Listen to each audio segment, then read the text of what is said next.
യാതൻ വചനം കേൾക്കുന്നവൻ എങ്കിലും ചെയ്യാത്തവനായിരുന്നാൽ അവൻ തൻ്റെ സ്വാഭാവിക മുഖം കണ്ണാടിയിൽ നോക്കുന്ന ആളോടൊക്കുന്നു. അവൻ തന്നെത്താൻ കണ്ട് പുറപ്പെട്ട് താൻ ഇന്ന രൂപം ആയിരുന്നു എന്ന് ഉടനെ മറന്നുപോകുന്നു. സ്വാതന്ത്ര്യത്തിൻ്റെ തികഞ്ഞ ന്യായപ്രമാണം ഉറ്റുനോക്കി അതിൽ നിലനിൽക്കുന്നവനോ കേട്ടു മറക്കുന്നവനല്ല. പ്രവൃത്തി ചെയ്യുന്നവനായി താൻ ചെയ്യുന്നതിൽ ഭാഗ്യവാൻ ആകും. നിങ്ങളിൽ ഒരുവൻ തൻ്റെ നാവിന് കടിഞ്ഞാണിടാതെ തൻ്റെ ഹൃദയത്തെ വഞ്ചിച്ചുകൊണ്ട് താൻ ഭക്തൻ എന്ന് നിരൂപിച്ചാൽ അവൻ്റെ ഭക്തി വ്യർത്ഥമത്രേ. പിതാവായ ദൈവത്തിൻ്റെ മുമ്പാകെ ശുദ്ധവും നിർമ്മലവുമായുള്ള ഭക്തിയോ അനാഥരെയും വിധവമാരെയും അവരുടെ സങ്കടത്തിൽ ചെന്ന് കാണുന്നതും ലോകത്താലുള്ള കളങ്കം പറ്റാതെ വണ്ണം തന്നെത്താൻ കാത്തുകൊള്ളുന്നതും ആകുന്നു. 2-ാം അധ്യായം. സഹോദരന്മാരെ, തേജസ്സുള്ളവനായി നമ്മുടെ കർത്താവായ യേശുക്രിസ്തുവിൽ വിശ്വസിക്കുന്ന നിങ്ങൾ മുഖപക്ഷം കാണിക്കരുത്. നിങ്ങളുടെ പള്ളിയിൽ മോടിയുള്ള വസ്ത്രം ധരിച്ചും പൊന്മോതിരം ഇട്ടും കൊണ്ട് ഒരുത്തനും മുഷിഞ്ഞ വസ്ത്രം ധരിച്ചൊരു ദരിദ്രനും വന്നാൽ നിങ്ങൾ മോടിയുള്ള വസ്ത്രം ധരിച്ചവനെ നോക്കി ഇവിടെ സുഖേന ഇരുന്നാലും എന്നും ദരിദ്രനോട് നീ അവിടെ നിൽക്ക, അല്ലെങ്കിൽ എൻ്റെ പാദപീഠത്തിങ്കൽ ഇരിക്ക എന്നും പറയുന്നു. എങ്കിൽ നിങ്ങൾ ഉള്ളിൽ പ്രമാണമില്ലാതെ ന്യായരഹിതമായി വിധിക്കും. ദൂതരെ കൈക്കൊള്ളുകയും വേറൊരു വഴിയായി പറഞ്ഞയക്കുകയും ചെയ്തതിൽ പ്രവൃത്തികളാൽ അല്ലയോ നീതീകരിക്കപ്പെട്ടത്?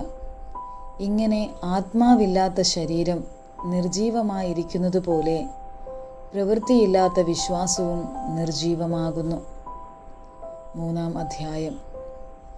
സഹോദരന്മാരെ, അധികം ശിക്ഷാവിധി വരും എന്നറിഞ്ഞ് നിങ്ങളിൽ അനേകർ ഉപദേഷ്ടാക്കന്മാർ ആകരുത്. നാം എല്ലാവരും പലതിലും തെറ്റിപ്പോകുന്നു. ഒരുത്തൻ വാക്കിൽ തെറ്റാതിരുന്നാൽ അവൻ ശരീരത്തെ മുഴുവനും കടിഞ്ഞാണിട്ട് നടത്തുവാൻ ശക്തനായി സൽഗുണപൂർത്തിയുള്ള പുരുഷൻ ആകുന്നു. കുതിരയെ അധീനമാക്കുവാൻ വായിൽ കടിഞ്ഞാൺ ഇട്ട് അതിൻ്റെ ശരീരം മുഴുവനും തിരിക്കുന്നുവല്ലോ. കപ്പലും എത്ര വലിയതായാലും കൊടുങ്കാറ്റടിച്ച് ഓടുന്നതായാലും അമരക്കാരൻ ഏറ്റവും ചെറിയ ചുക്കാൻ കൊണ്ട് തനിക്ക് ബോധിച്ച ദിക്കിലേക്ക് തിരിക്കുന്നു. അങ്ങനെ തന്നെ നാവും ചെറിയ അവയവം എങ്കിലും വളരെ വമ്പ് പറയുന്നു. കുറഞ്ഞ തീ എത്ര വലിയ കാട് കത്തിക്കുന്നു. നാവും ഒരു തീ തന്നെ. അത് നമ്മുടെ അംഗങ്ങളുടെ കൂട്ടത്തിൽ അനീതി ലോകമായി ദേഹത്തെ മുഴുവൻ മുറപ്പെടുന്നു.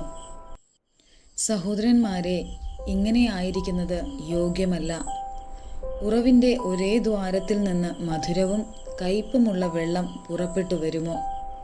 സഹോദരന്മാരെ, അത്തിവൃക്ഷം ഒലിവുപഴവും മുന്തിരിവള്ളി അത്തിപ്പഴവും കായ്ക്കുമോ? ഉപ്പുറവിൽ നിന്ന് മധുരമുള്ള വെള്ളം പുറപ്പെടുകയുമില്ല. പിപ്പാനും ശക്തനായവൻ തന്നെ.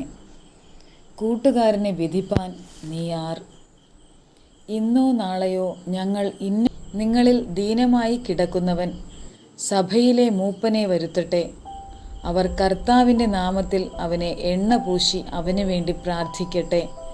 എന്നാൽ വിശ്വാസത്തോടു കൂടിയ പ്രാർത്ഥന ദീനക്കാരനെ രക്ഷിക്കും. കർത്താവ് അവൻ അറിഞ്ഞുകൊള്ളട്ടെ.